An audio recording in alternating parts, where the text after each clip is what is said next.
Ito ay ilan sa mga bato na aking napili para gawin ko itong gamot sa aking katawan. Ibababad ko ito sa inuming tubig at iinumin. Ito kasi yung isa sa pinaniniwalaan kong gamot na makakatulong sa katawan ng tao.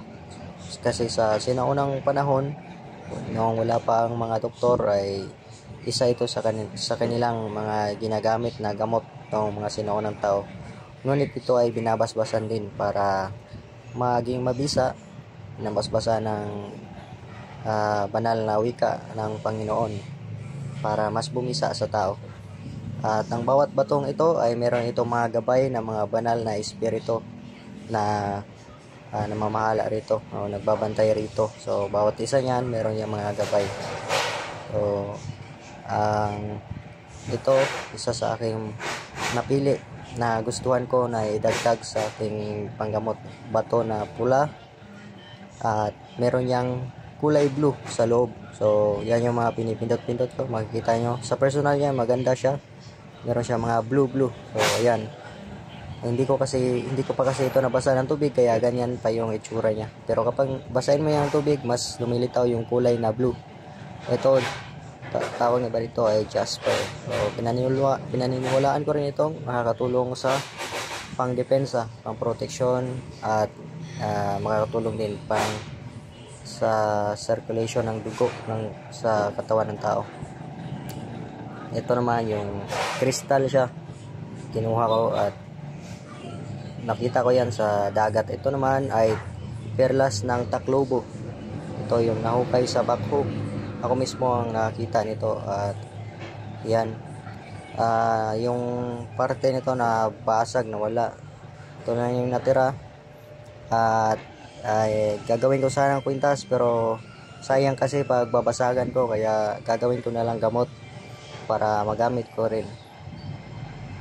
Perlas ng Tacloban, giant clam pearl. Ito naman mutya ng tubig, pero itong mutya ng tubig na ito nagbabalat-balat kasi ito.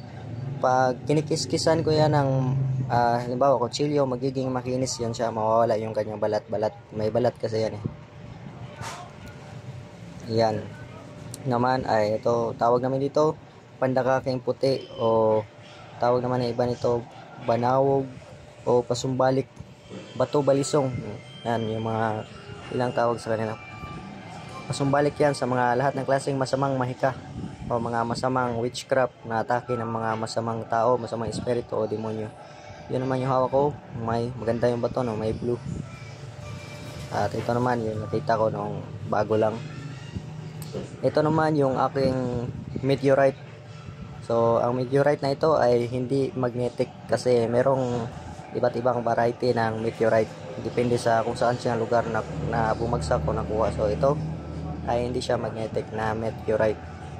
Yan, so, matagal ko na rin itong pinapangarap. Ngayon meron akong meteorite, kabilang ito sa fire element. Ang gagawin ko munang gamot, kukunan ko na lang ito ng konti para gagamitin ko rin pang kwintas, pero so na lang gagawin ko muna yung gamot para makatulong sa aking katawan. Ito galing sa isang manggagamot dito sa lugar namin. Buo ito dati, tawag ko dito ay moonstone, pero binasagan ko kasi kinunan ko ng parte para pangsangkap sa kwintas ko. Yun, panggamot ko yun sa sugat, kapag meron akong sugat, para madali lang maghilom yung sugat. Ito mutya na, parte ito ng mutya ng lintang dagat o tinatawag na tamilok. Yung iba ay yung naputol kasi ito. So yan na lang yung ginamit ko, para sayang kasi para magamit ba, maliit lang kasi yun. So ito naman maganda, gusto ko rin yung bato na yun, bago ko yung nakita. Ito jade stone. So yung jade na bato na yan ay maganda din, ngunit meron ding mas maganda pa sa bato na yun, yung jade. Ito naman yung bato na may linya. Yan, so ang gagawin ko dito sa bato na ito ay sasama ko rin sa inumin na tubig. So ito, budyong. So tinatawag namin yan dito sa amin, budyong. Shell. Yung pag hinihipan ay nagtutunog-tunog siya. ginagamit ng sinunang panahon sa pagsignal kapag mayroong mga kaaway. Ito, bayuko, tawag namin ito bayuko or Eye of Shiba. Pinaniniwalaan ko rin itong nakakatulong magdagdag ng sexual desires. Ito, ganito kasi yung nakita ko ng mata, Eye of Shiba. So kinuha ko kasi kakaiba siya ba, yung ganun na yung itsura niya. Tawag namin dito ipo-ipo shell. Ipo-ipo shell. Yan. Tapos meron din dito na yan, shell na ganyan. Sinali ko rin sa isasali ko rin yan sa pagbabad. So ito, paborito ko rin ito na bato. Medyo matagal na rin ito na bato. Siguro nasa mga 8 months. Yan, mga 8 months na yata yung bato na yan. Sa akin. So ito rin, medyo mga siguro 3 months na to sa akin. Yan, or 4 months. Or 3 months. Yan, oh. Yung bato na parang ordinary or sa tignan, pero may nakadikit na ganyan, mga kristal. Asa na kaya yung iba nito, yung buo nito, no? Sayang kasi. Yan yung nakita ko na dumikit. So, at least merong konti na natira. Yan, so ready na siya para ibabad sa tubig at lilinisan. So, kailangan ko linisan muna bago siya ibabad sa inuming tubig. So, dito ay inisa-isa ko sa paglagay at isa-isain ko rin ito sa paglinis para yung tubig na inumin na ibabad ay sa pag-inom mo magiging maganda yung lasa.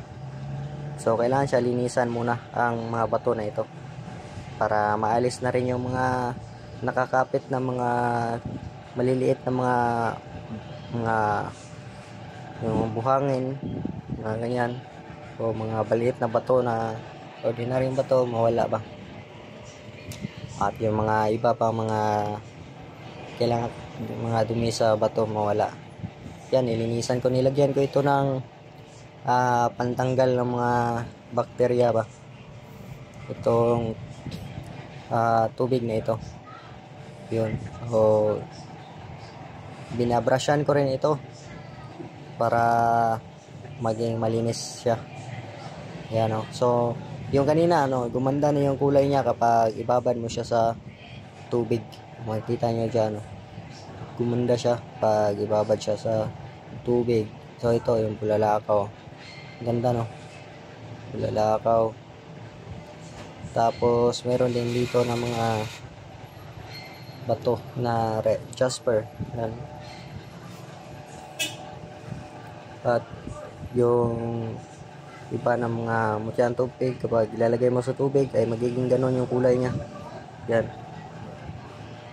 magiging para siyang colorless ba.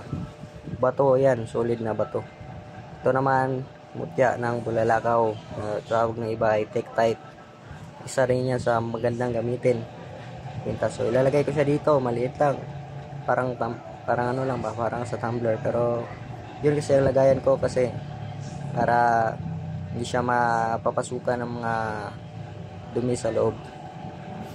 Yan, kasi pag isasara mo, walang butas na maaaring magsanhi na malagyan siya ng mga mga dumi. So ayan siya, inayos ko. Inuna ko muna ipaglagay yung mga medyo malaki. Tapos isusunod ko naman yung iba. Hahanapan ko ito ng yung mag-fit siya na hindi kakain ng masyadong pwesto sa loob, para pagkalagay ng mga ibang mga mutya ay magiging maayos yung pwesto niya. At kapag lalagyan pa ng tubig, mas magiging maganda kasi ito pag merong mga bato-bato yung tubig na inumin, kasi mas magiging malasa siya ba, meron siyang maganda yung kanyang lasa para sa akin. So para ito sa mga kagaya namin na naniniwala dito na nakakatulong bilang panggamot. So para lang ito sa mga naniniwala, kasi mas bumibisa kasi ito sa mga naniniwala. kahit papaano na rin ay meron na rin akong mga ganito, panggamot-gamot pa, para hindi na ako masyadong bibili ng mga gamot sa buteka. Yan. So ang unang tubig yan, malinis na yan, nilagyan ko na inuming tubig, pero hindi ko pa yan iinumin kasi hindi pa yan maganda yung lasa niya kapag una pa ang lagay. So after ilang oras o ilang araw, aalisin ko yung tubig na yan, papalitan ko ulit, tapos tsaka ko bibindisyonan, at yun na yung iinumin ko. Sobrang ganda ng lasa nun. So yun na siya.